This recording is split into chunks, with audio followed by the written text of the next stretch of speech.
Namaste, everyone. Welcome to the Cārvāka podcast. This is your host, Kushalmehra. All right, today we're going to be talking about the book, The Hindus of Hindustan, and I have my absolute honor and pleasure to once again have, and this time I'm really happy because this is my first in person podcast with ma'am. And if there were ever was an admirer of Meenakshi, ma'am, it is me. So, ma'am, thank you very much for coming and congratulations on your new book. Thank you for having me. Every time that I've come on your podcast, the sales of my book have increased so much. Thank you. You know, the kind of publicity that a podcast gives to a book, it's very difficult for a non his person who has not written the book to visualize. So I'm really honored and happy that I'm at your podcast. And as you said, this is the first live podcast that we are having. या ma'am अच्छा मेरे को आपसे ये पूछना था कि so it's interesting the back page also has the other books जैसे Vasudev Krishna and Mathura, Flight of Deities, Battle for Rama, Ramayana Ayodhya and Sati. Interestingly मैंने सारी पढ़ी हैं आपकी बुक के books वो सारी and even the volumes that you had written on the the The India visitors they saw. the India they saw.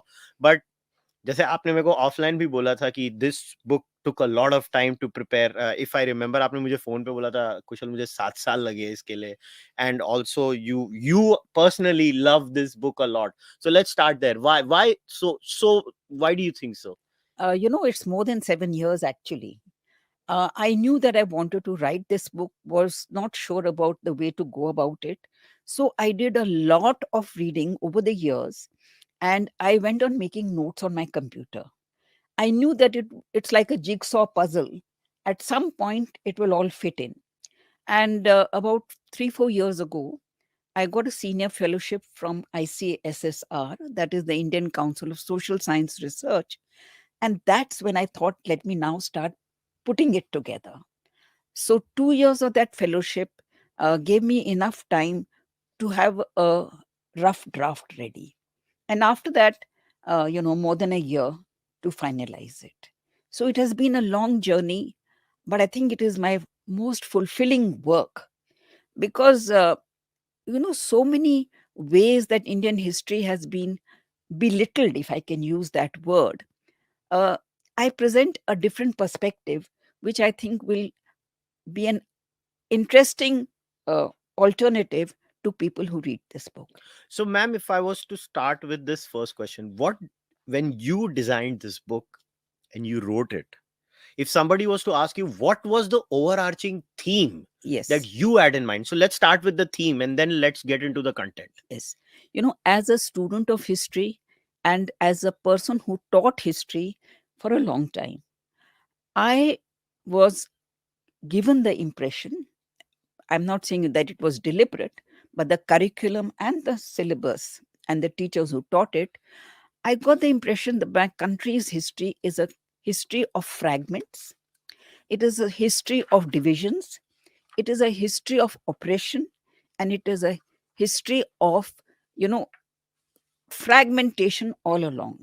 So there is no emphasis on the underlying unity of this civilization. The people, were they always at war? Were we always having oppression of the males on the females, the upper caste, the lower caste? So it was a history that never inculcated a sense of identification with the past. It seemed like a past that really did not belong to us. It was a image of a past that was deliberately cultivated. It began in the colonial period when the British rulers, they did not want us to have a great view of our past. Unfortunately, after independence, that colonial view of our past was perpetuated in the garb of an ideology by a section of our historians. And, this will always trouble uh, people who are passionate about their own history, their own country, and its various ups and downs. So, this, I began to study this, and I was so totally amazed and enlightened, if I can use that word, about how actually different our past was. And the main theme of my book, if I can identify one theme, it is the fundamental unity of India. And why do I call it the fundamental unity of India? Because it was not a unity that was thrust down from top. It was a unity because people at the lowest level of society contributed so much to this culture, to this civilization, which is why it is a fundamental unity. And can I give one example? Sure, sure, ma'am. For example, Mathura is a very important center of Indian Ji, art, civilization, bilkul. etc. And in Mathura, images were first made in Mathura for the Buddhists, Jains, and what later came to be known as Hindus. But before the images began to be made, there was this tradition among the Jains of making, small uh, tablets like a mobile phone that size or even smaller, ayak pattas. These were called tablets of homage. Now, a large Mathura was devastated so many times. So, whatever has survived is only fragments. We've not got the whole picture of Mathura. But at this Kankana Tila at Mathura, excavations by British archaeologists in the colonial period unearthed many of these ayak pattas. Most of them had inscriptions on them. The inscriptions detail who was the person who donated that ayak patta, what was the profession of that person, what was the family to which that person belonged. And it is so heartening to note that 95% of the ayak pattas were donated by women. And so, when all this time that we go on hearing about suppression of females, I'm not going into the historicity, whether it's wrong or right, but I'm talking about evidence which presents a counter view. So, and who are the people who donate the ayak pattas? They, they are women from all sections of society. Someone is the wife of a dancer, someone is the wife of a merchant, someone is a nun. So, when you look at this picture from below, you find that the reason for the fundamental unity of India is because everyone is contributing to that unity. And that matters a lot. But I find the framing of chapters very interesting. If you don't mind me, well, so why did you start with mapping of the landscape? Now, when you say mapping, it's very different from what Diana Eck says, because I want to create a contrast. So when Diana Eck in her book talks about the geography of India, she actually literally does not mean the physical geography. She says there is a spiritual geography, then she maps it indirectly onto a spiritual in a physical manner. But in your chapter, you actually you start with, actual quotations from texts, like the Shatapatha Brahmana says Yeah. something, the Rig Veda says something, the Yes. Manusmriti says something about the geography. Now, how do we consider, so at this point of time, if I was to ask you this question, so what was Bharat for these people? See, it's a very important question that you've asked. I have begun by stating that the founders of our civilization, when the Indian civilizational journey began, the whole of the subcontinent was by no means known to everyone. Because of the vastness of the subcontinent, the limited means of communication. But I have said that it is possible to trace the physical expansion of the geography, from the Rig Veda, where the Rig Veda is talking about only that Nadi Sukta is only talking about northwestern India and Punjab. Yeah. From there, people move to eastern India, which you can trace in the Shatpad Brahmana. For example, here the stories of Agastya Muni traveling down. So, what I'm saying is that we have to begin with acknowledging that the whole landmass of the subcontinent was not known to the forefathers or the framers of our civilization when the civilizational journey began. Yeah. That's point number one. Yeah. Second point is that wherever these people went, they were not a barren land that they went to. People were already living there.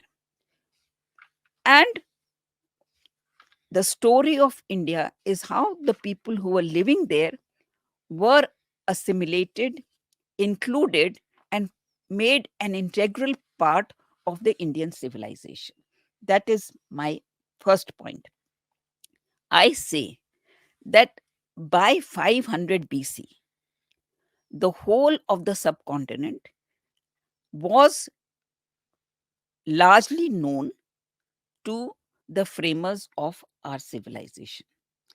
And very interesting proof of that comes about 200 years later when Alexander invades India and he comes to Punjab. He meets King Amphi and uh, Porus. And after that, he does not go further. Why does he stop and retreat? Yeah, you So mentioned that in the book. this is such an interesting uh, piece of evidence, and it is recorded by historians and people who accompanied Alexander. You see, it seems that Alexander realized that he's lost. He thought he was near the Nile and will go up to and go back home. But then he meets people and he realizes that he doesn't know where he is.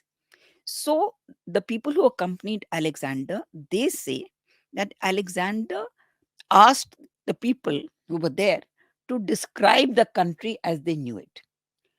And the description that his informers gave them is recorded in the accounts of Greek historians. So that information is available to us. And Alexander Cunningham, 2000 years later, Alexander Cunningham was the first Director General of the Archaeological Survey of India. So 2000 years later, he looks at the information that is recorded by Alexander's historians in his accounts, and he measures the distance from this place to this place to this place, and he says it is amazing how accurate the information was.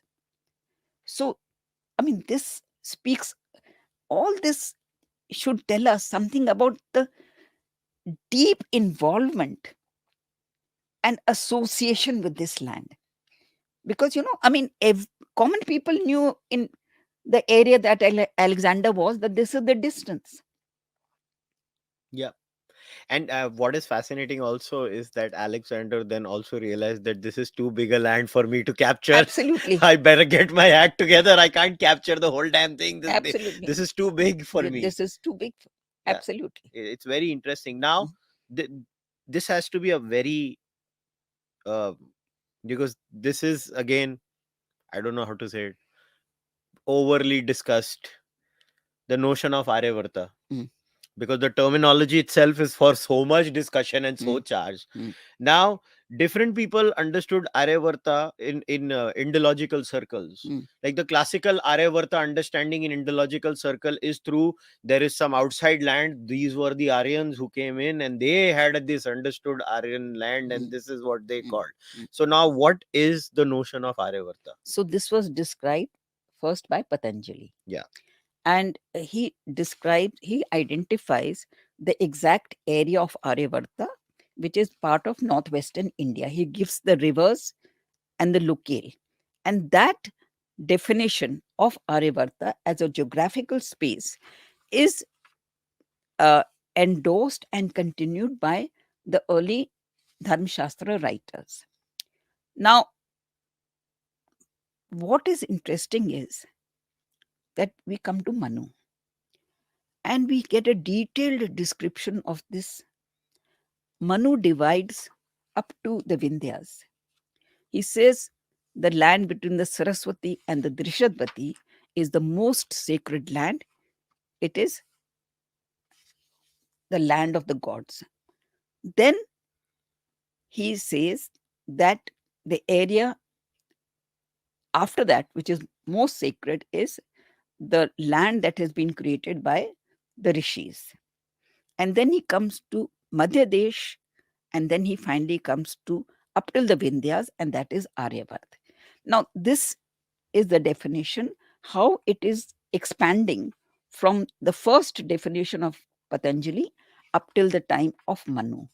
But the definition does not end there. The, uh, the writers and the framers of these concepts, like Medhatithi. Medhatithi says land itself is not impure. The land itself is not impure. How can we extend? We can extend by enforcing or bringing or implementing the social system of Aryavarth to the rest of India.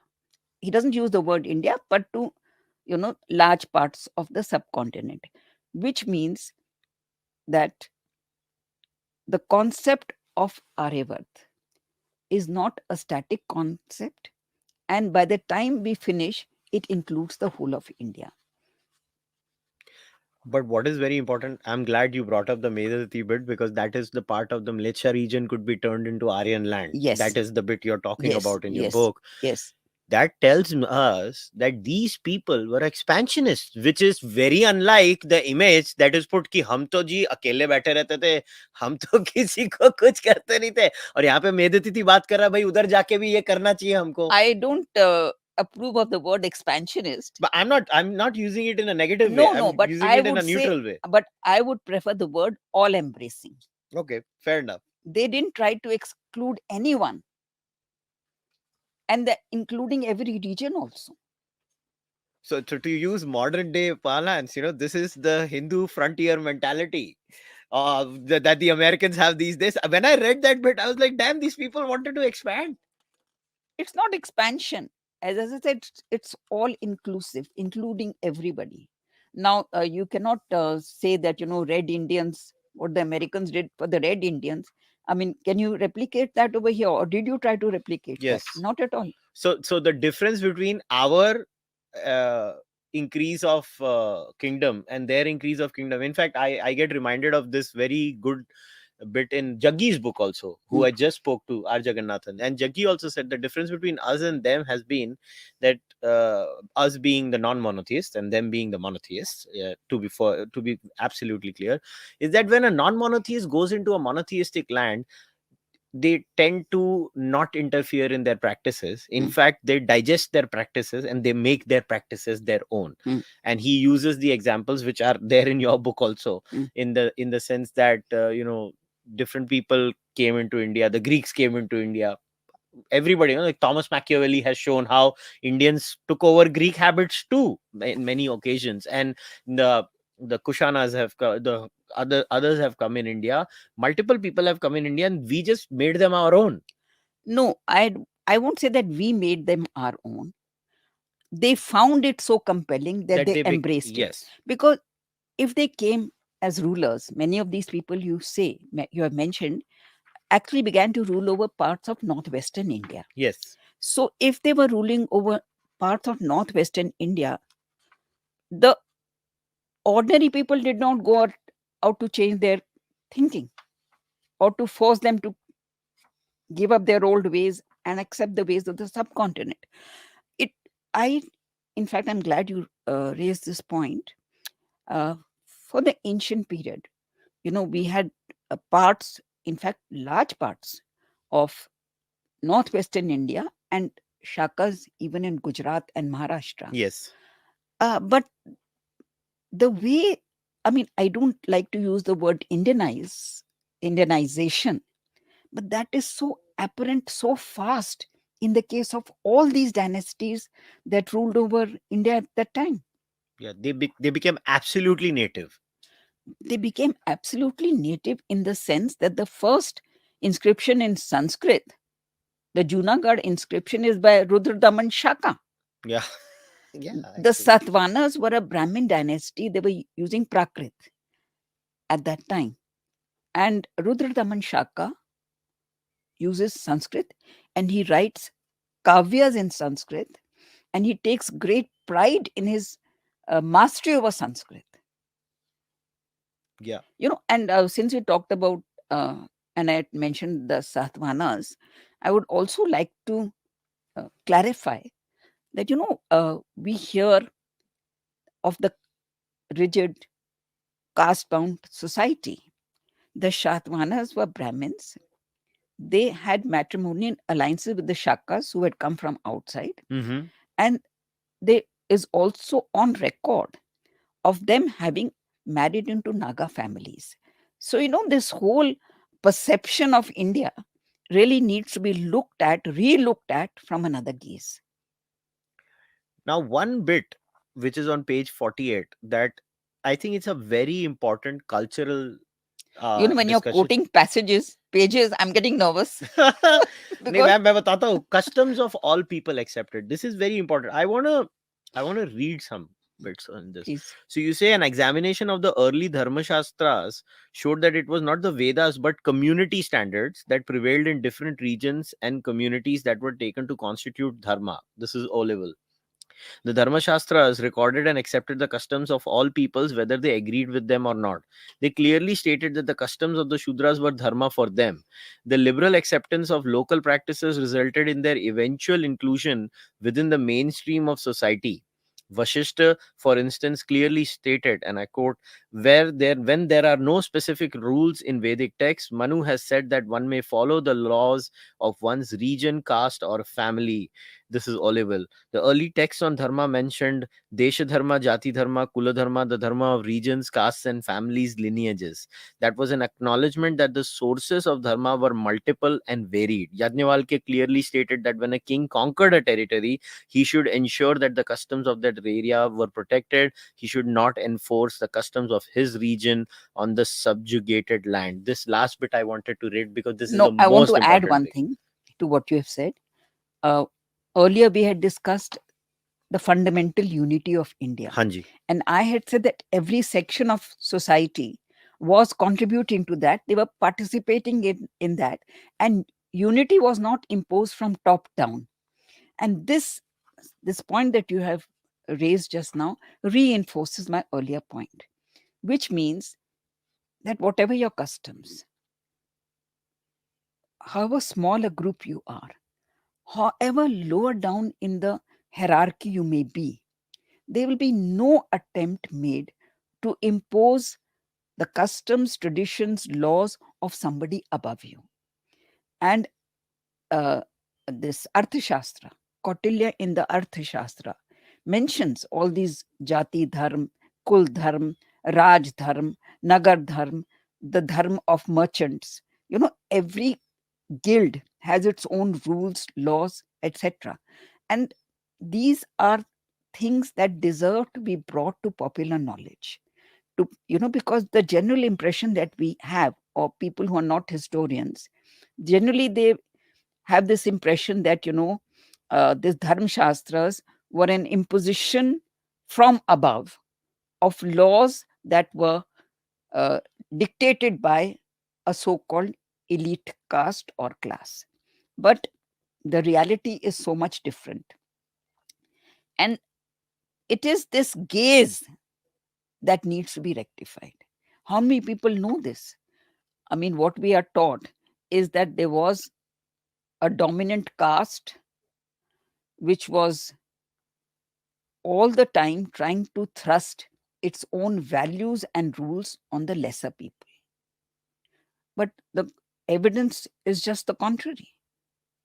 So when we look at it this way, that every society has problems. So it's not like, in fact, there are occasions you have, copiously, you know, given inscriptions and proofs that, sometimes even the so-called leftists can also pick up on that and selectively quote and say, "Dekha, aisa hai." But you have never hidden. Like even in your Sati book, I remember one of the first beginning pages, you start with Megasthenes saying, "Ha, ye ho raha hai yahan pe."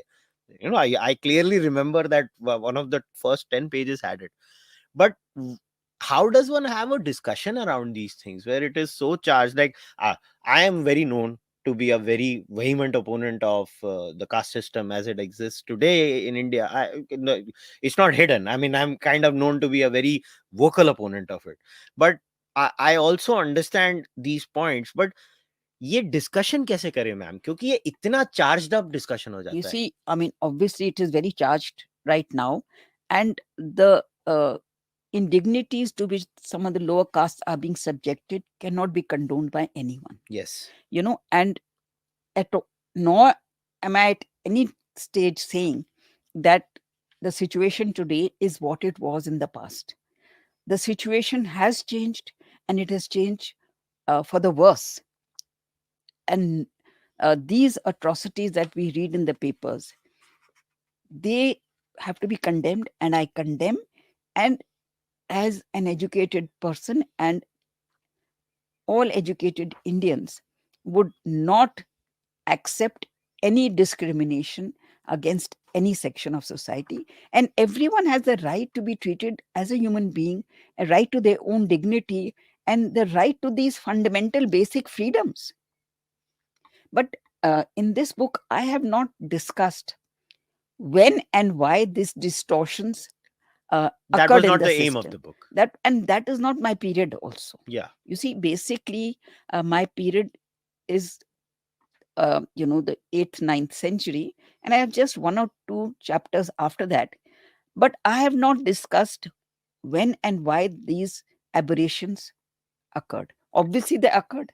They have. And we can see that today also.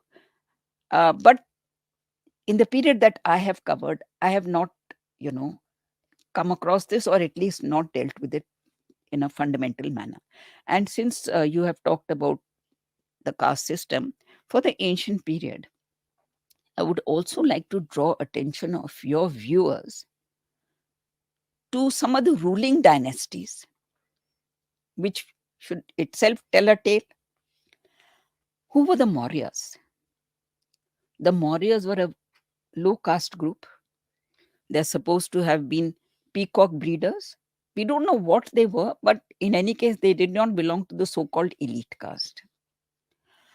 Uh, who were the Guptas? They were merchant community. It is said that they were merchant communities. The Satavahanas were Brahmins. So, in the 8th century, we have the rise of the Rajput clans. Yes. Now, who were these Rajputs? According to a mythological account, Rishi Vashisht carried out a yajna on Mount Abu. And obviously, this is because Rishi Vashisht was not there at that time. But this says that from that yajna, 4 men emerged, and they became the founders of 4 Rajput clans. Now, who were these Rajput clans? They were mostly tribal groups who had been elevated by society to Rajput status. For example, the Gurjars. They were one of the communities that was supposed to have been elevated. The Gurjars, they are cattle breeders, etc. But they were elevated to Rajput status because Hindu society was in need of a sword arm. And many of the tribal communities are excellent archers, etc. The Gurjaras, when they became Rajputs, they changed their name, or rather added to their name. They called themselves Gurjara Pratiharas. Yeah, Gurjara Pratihara. Yeah. Now, who's a Pratihara? In the Ramayana, when Kal, time comes to tell Ram your time on earth is over and you have to come back. So when he comes to talk to Ram, Ram says to Lakshman, nobody should enter this room. Whoever it is, I'm talking to this, and you're not to allow anyone to come. So Lakshman is told, you're the Pratihar, you're the doorkeeper. You'll not allow anyone to enter. Kind of a shield. So look at the community, Gurjaras, they take the name Gurjara Pratiharas, that we will not allow anyone to enter. So these are stories and facets of our past which should be told. So there is a lesson for us to learn. This is mobility, this is not rigidity. So if society has become rigid today in the context of certain castes and communities, it needs to drastically revise its views and change as per the demands of the time, because this is not acceptable. This kind of, oppression of some group is totally against any. Fair enough. Mm. And another in instance I want to read. This was amazing. This is in a small section in the ending bit of the chapter of sources of dharma. You have spoken about the period from 500 BCE to 500 CE, where you basically say the period from 500 BCE to 500 CE witnessed a great influx of foreign groups into the subcontinent. The Mahabharata mentioned Greeks, Parthians, Chinese, Sakas, Huns, Tukhara, and once even the Greek towns Roma and Antiochia, which indicated that the bulk of the text as we have it could not have been earlier than circa 100 BCE.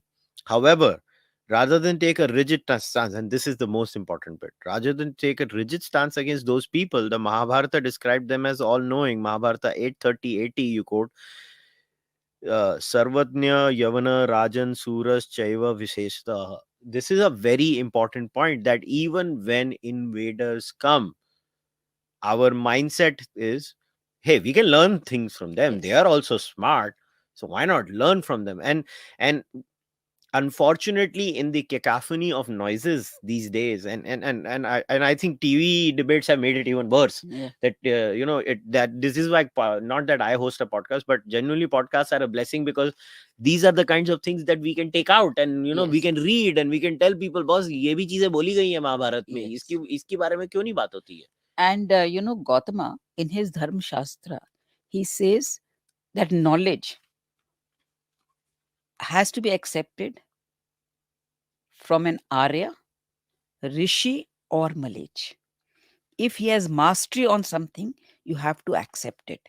And there is one other person who says, I think it's Al Baruni, he quotes. Yes, He Al quotes. Baruni, आपके एक chapter में first page में हाँ, पूरा Al तो Baruni he mentioned. says that Varamihira was a Magai Brahmin who had been brought, I mean, his community had been brought from Iran long time before. And he, he is recognized as a great astrologer, planetary movements, etc. And Al-Baruni says that Varamihira is recognized as a rishi. He is recognized as a rishi only because he has mastery over knowledge of a particular field. So this recognition of knowledge was a wide feature of society. Anyone who had knowledge deserved and got respect that he should have got. It's sort of a system of accepting and appreciating excellence. Yes, whoever it may come from, because it really says Arya, Rishi, or Malech. Okay. Now, in this is a very important chapter. मैंने आपको पहले ही बोला था, number 7, जो the first civilization and its continuities पढ़ना है. मैं इसमें last bit पढ़ना चाहता हूँ. Evidence of continuities dismissed.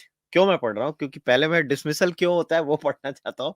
So you say historian Romila Thapar rejected such indications of continuity, stating, quote, "We do not know the religion of the Harappan culture. Professor Dilip Chakravarti views Thapar's reluctance to consider religion as a historical factor in India rather surprising. He preferred the view that the religion of the Indus Valley civilization had lots of elements which later became important in Hinduism, though one could hesitate to put a modern name to it." Now, just to add on this, because as someone who's actually looked at a little bit of archaeology, I'm fascinated by it. I remember reading BB Lal also.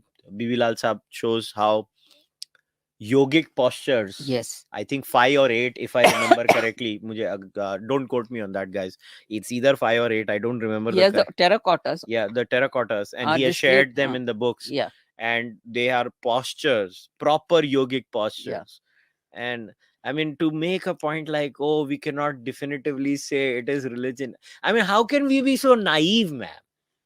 You see, I mean, it is true that the religion, the Indus people, did not go by the name Hinduism. Yeah, and It that's did a not fact. go by any name. Yes, we don't even know the script, right? Yes. We have not deciphered it. But every feature has continuities in later times. Yes, it does. The Shiva seal, what you can call proto Shiva or whatever, the worship of Mother Goddess, tree worship, and so many other things. नमस्ते भी है उधर, नमस्ते भी है, सिंदूर है, सिंदूर है, and the style of wearing bangles, हाँ जी, that is still there, है, And Bibi Lal, in fact, has shown, he found a field in Kalibangan, and two crops were grown side by side, and he found that same pattern of cultivation in Rajasthan even today.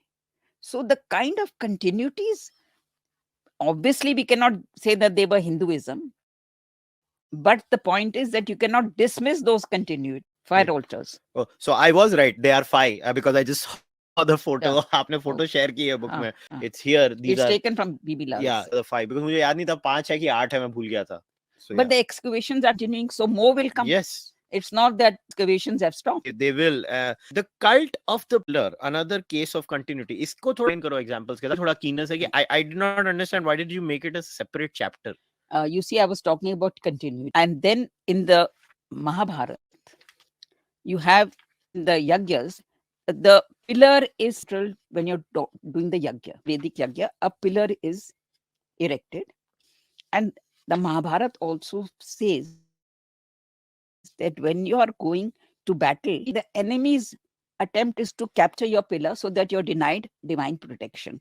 I was making the point that the pillar is very central, yes, and it becomes very central when the armies are marching. They take that pillar for the deity can protect them.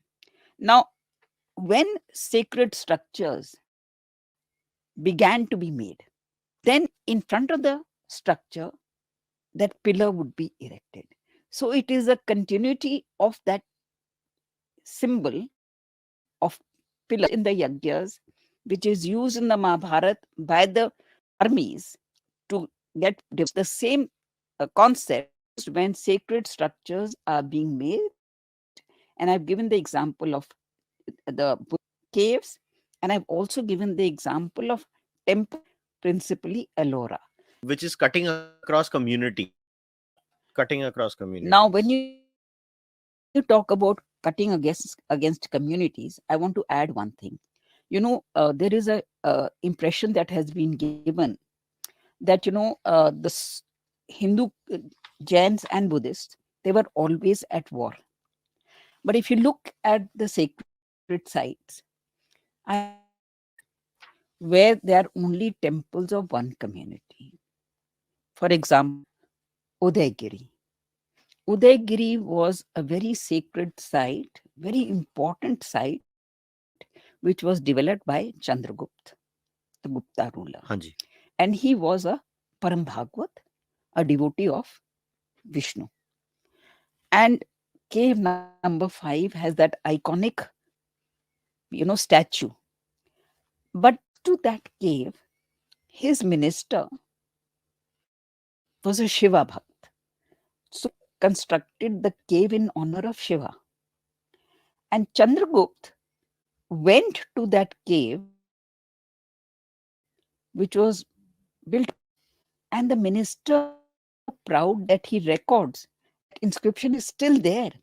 And he says that the emperor came to king, who's a Vishnu Bhagat, is coming to visit the cave of his minister, who's a Shiva Bhagat, and nearby you have even Jain caves. So this is one example. I can give you so many. Just give you Khajuraho, the name to everybody. The temples in Khajuraho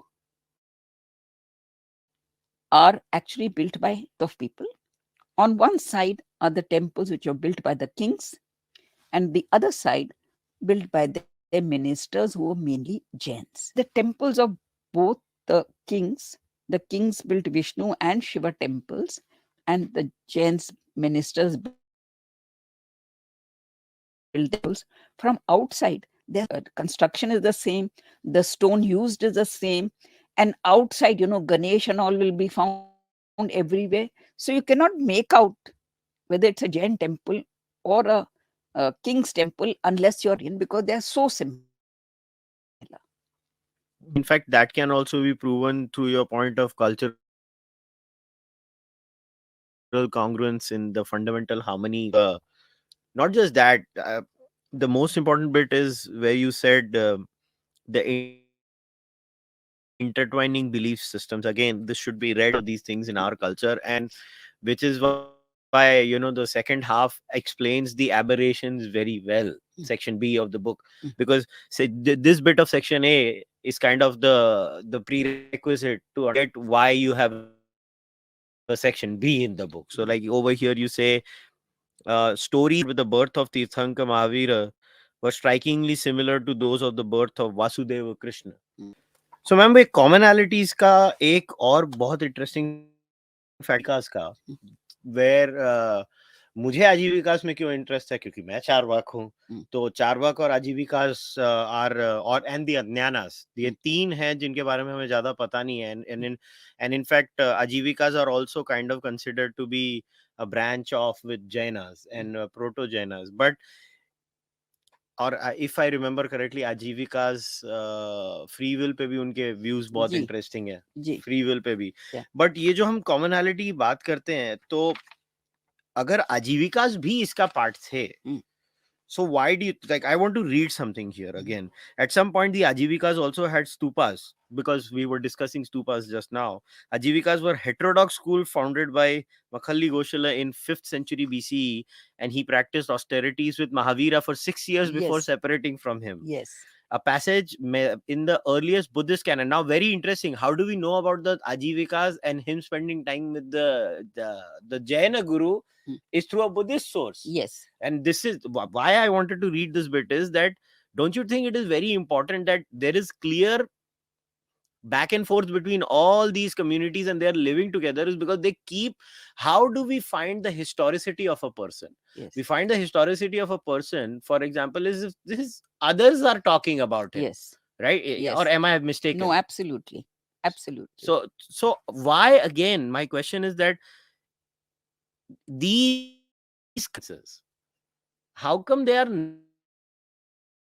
never Glad that you raised this point, and I want to add something more to this.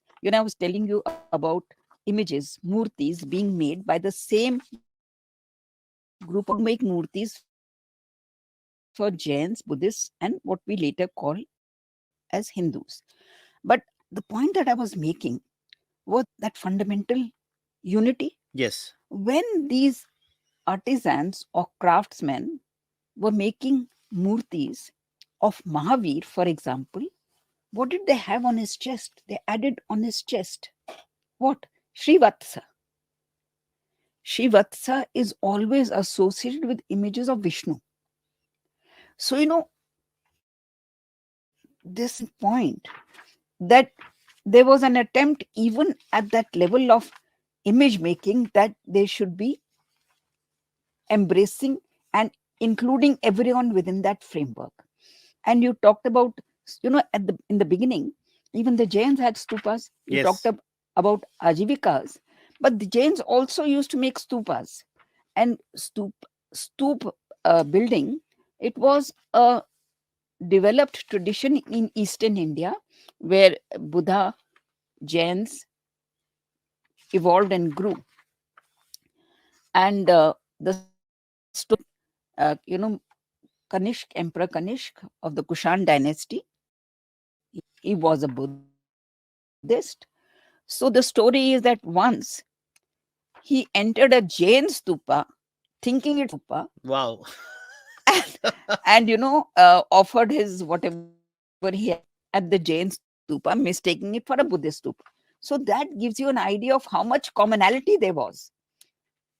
But I am actually not surprised by this. I'll tell you some personal anecdotes in my life many times, because I am known to be dabbling in philosophy as a subject. So many times, young kids or students will message me and tell me कि भैया हमने तो थोड़ा Jainism पढ़ने की कोशिश की. हाँ, डिफरेंसेस हैं, समझ पड़ता Of course. है, पर भैया 10-15 मिनट, 1 घंटा, 2 घंटा, 4 घंटे के बाद हमको तो कुछ समझ नहीं पड़ता कि हम हिंदुइज्म पढ़ रहे हैं, जैनिज्म पढ़ रहे हैं, बुद्धिज्म पढ़ रहे हैं. Absolutely. और जैन लड़के भी बोलते हैं कि भाई हम तो बड़े हुए, हमारे इसमें हम प्रतिक्रमण करो या जो भी करो, बाद में सडनली एक दिन हम लोगों को मन किया, हमने उपनिषद उठा के पढ़ लिया, हमको तो कुछ समझ में नहीं आ रहा था, इतना बड़ा डिफरेंस तो हमको नजर में नहीं आया इसके लिए.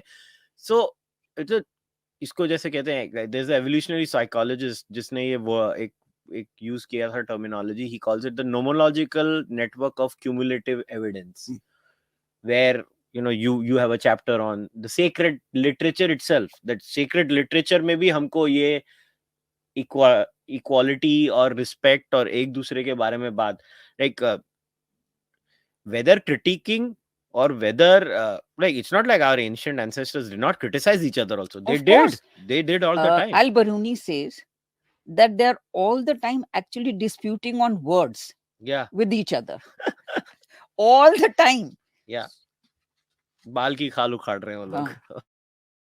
अब मैम मुझे, because almost I think 50 minutes हो गए हैं, तो मुझे सेकंड आना है अभी जी. मेरे को अभी, मगर उसके पहले I have to ask you this question, why did you like why is there a part A and part B structured like this? Why? Matlab, because I'll tell you, there is a chapter where they came and were conquered in section A. Yes. And you mentioned Iranians, you mentioned many people in that chapter. You talk about the influx of the Hun. Even there is evidence of Mehrullah. Yeah. The Huns were very ferocious people. Yeah. And outside India, they had a terrible reputation. Yes. Even in India, they were ferocious. An inscription was found near Gwalior Fort, which mentioned Fort Shiva. So ask me why I chose to divide it into two sections. Actually, the answer is already there in what you have asked me.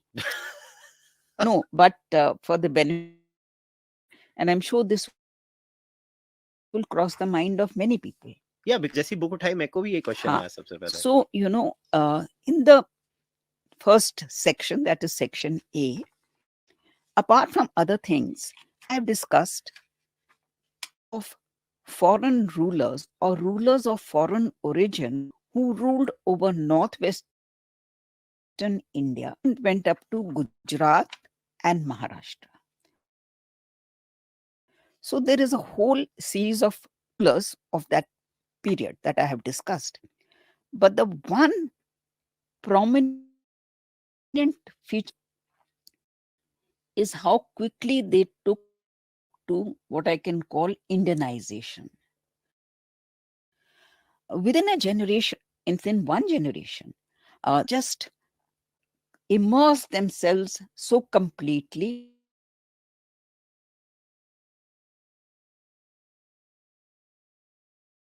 he's India at a very advanced age. But even he describes himself in his inscriptions and coins as steadfast in the route of or path of dharma. So I was giving the example of these people, and in fact, there is even an inscription from Mathura which talks about a Greek family what was really very, very important. So all these people, Milinda, he is remembered till a work that was written in that period, questions of, he went around large parts of India in the 8th century onwards. We have another group of invaders. What I'm trying to say is that invasion was not peculiar to the medieval period. Even before that, and I've listed the dynasties. Difference was that the later invaders, they were determined to maintain identity. Living together separately. It's a very that the new normal, you say in the chapter. No, I think it's a very honest way of explaining together separately, because nobody can deny we live in ghettos in India. There is ghettoization in India. Even we are in a big city, there is ghettoization. Now, where foreigners were freely admitted to the Bhagavad fold at least by 2nd century BCE. Purana 2:4-18, and you say the translation here is the Kiratas, the Hunas, the Andhras, the Pulindas, the Purushakas, that's in Sanskrit, the Sakas or the Shakas, the in bracket it is written sinful. That's the issue. Yes. That is the biggest, I call it the elephant in the room. It is the dinosaur in the room we talk about. But this is the evidence that I found, Yeah. and it's important for me to state it truthfully. Yeah. Most striking in the above discussion was that no foreigners imposed any belief system on the inhabitants of the land. Rather, foreign rulers empathized with or embraced one or another faith that sprang from this soil. And then you follow up what denied admission to the Indic fold. And again, I want to read a bit Yes. of this. If outsiders were admitted into the Indic fold earlier, why did that become difficult later? When and why was the practice of easy admittance? Al Banuni explained the reason for the revulsion of foreigners. Can you share Yes. what he says? Yes. You see, as you mentioned right now, there is no evidence of any earlier ruler imposing his or her own value system into the people of the subcontinent. Now, Al Baruni is a very, very important account that he wrote.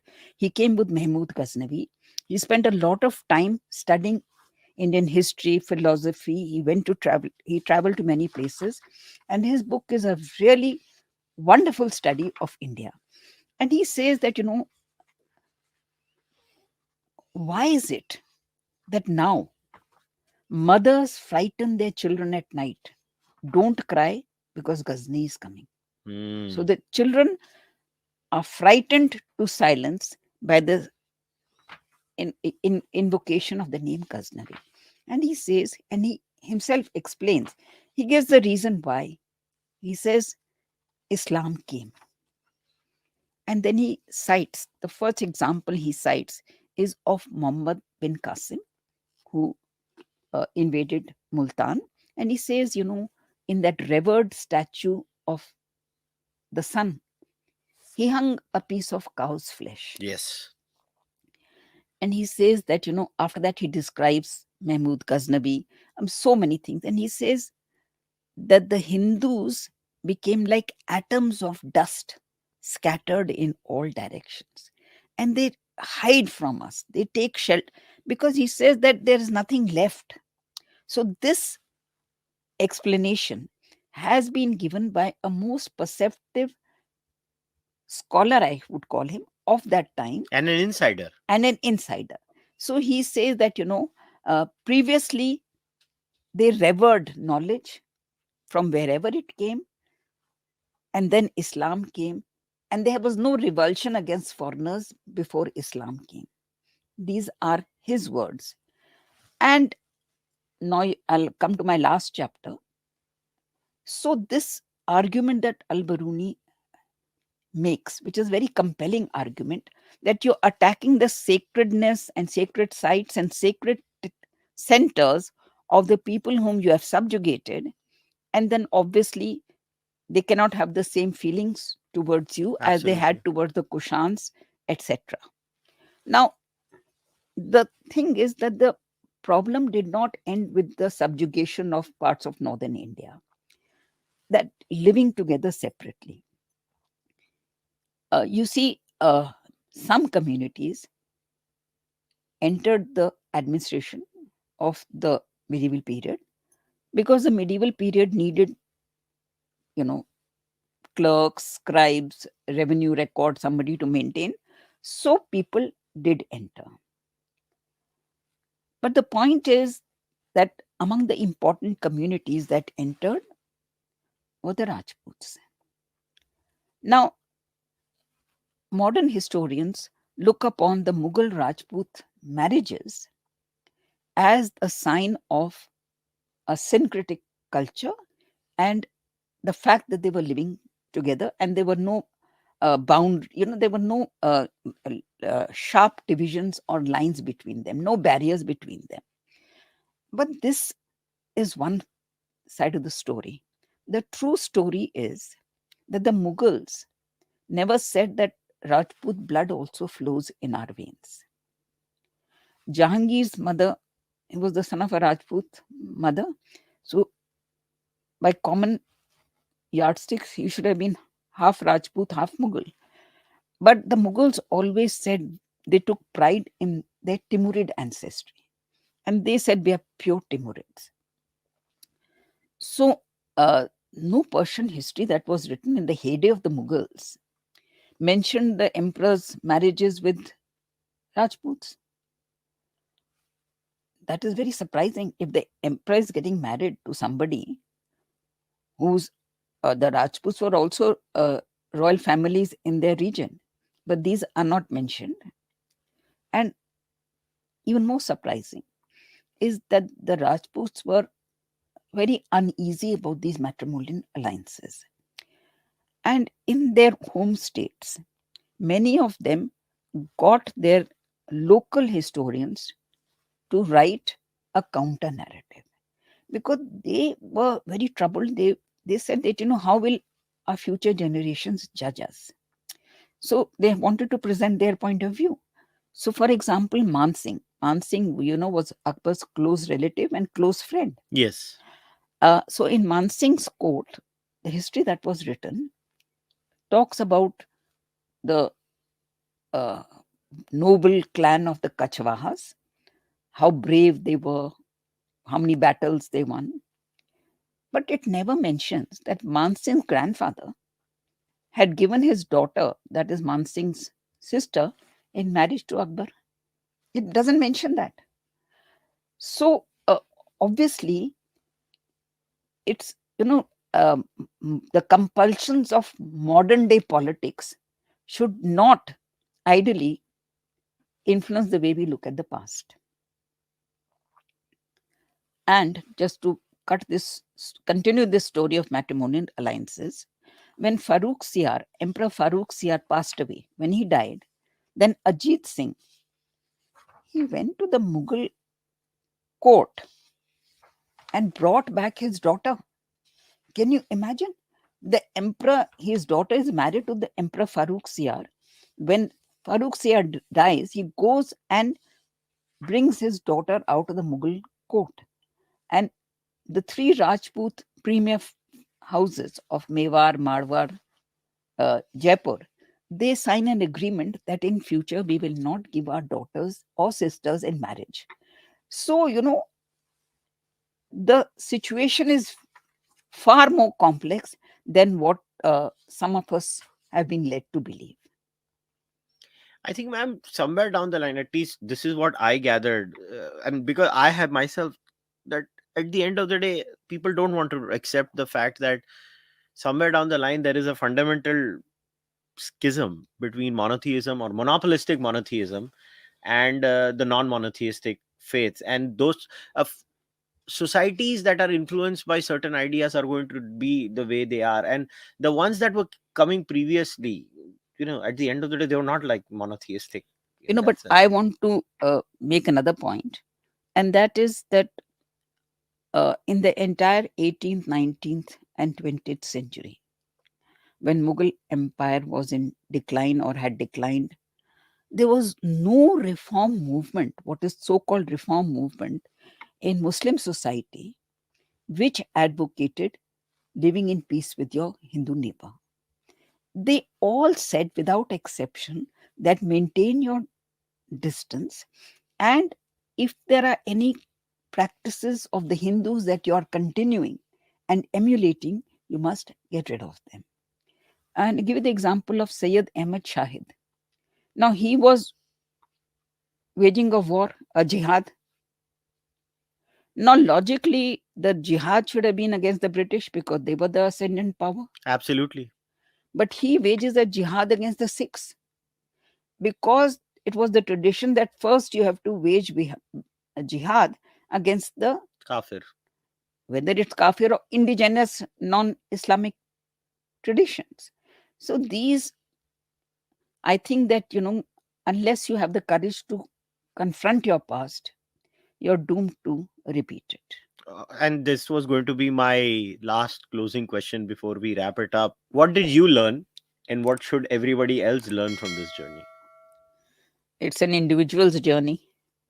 But it has taught me to have tremendous respect and pride in my heritage, to become aware and sensitive to the factors that led to, uh, you know, uh, weakening of this heritage, and how important it is for every Indian to try to learn from it and to overcome the worst patches of it. तो अभी ma'am ये book तो हो गई, अब अगली book कभी आ रही है आपकी? I think I need a break. हाँ, ब्रेक ले लो मगर बुक लिखो वापस. चलिए, thank you. Thank you. It was an absolute honor and pleasure to talk to you, ma'am. आपसे बात करके हमेशा सीखता हूँ और आपकी हर किताब पढ़ता हूँ. मेरा रिकॉर्ड है, मैंने आपकी हर किताब पढ़ी है. And I really thank you, and I am really looking forward to your next book. Thank you so much for inviting me. All right, guys, we'll wrap it up. Once again, go buy this book. So in the description of the podcast, you'll find a link to buy the book. You can also follow Meenakshi ma'am on Twitter. I know she barely checks it. So I've just joined it 2-3 days ago. Yeah, अभी इसके लिए मेरे को मालूम है. और आप वो नहीं देखना, आप किताबें लिखो, बाकी हम ठीक देख है, लेंगे. ठीक ट्विटर है. पे लड़ने का काम हम कर नहीं, लेंगे. मैं नहीं करती. आप नहीं करना. हाँ. And guys, so once again, buy the book, and you know the drill. Subscribe to the Cārvāka podcast YouTube channel. Like this video. Leave your comments in the comment section. And if you want to support the Cārvāka podcast, please become a member on YouTube, Patreon, Fanmo, whatever you like, or buy the merchandise on kushalmehra.com, or send your donations to UPI. I'll see you guys next time with another interesting discussions. Until then, namaste. Take care. Namaskar. Bye bye.